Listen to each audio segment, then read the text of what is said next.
जब चाहे तो अपनी कुदरत दिखाने के लिए गोद के मासूम बच्चों की जबान से भी हक को बयान करवा देता है।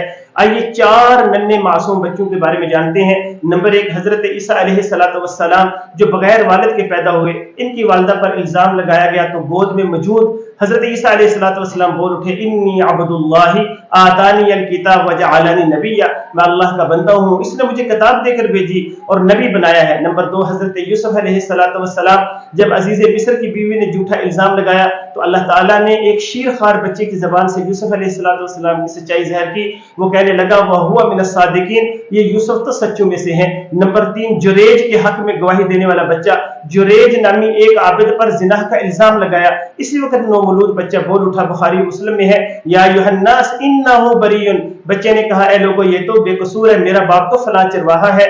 नंबर 4, मुशाता नामी औरत जो फिरौन की बेटी के बाल संवारती थी, जब इसने अल्लाह की वहदानियत का ऐलान किया तो इसे जलते हुए तांबे में डालने की सजा दी गई। इस वक्त इसकी गोद में बच्चा बोल उठा, मुस्लिम शरीफ में है, या उम्मा इस्बिरी फइन्नकी अलल हक, ए मेरी माँ सब्र करो, बेशक आप हक पर हैं। अल्लाह ताला हमें हमेशा सच और हक कहने की तौफीक अता फरमाए। अस्सलाम वालेकुम।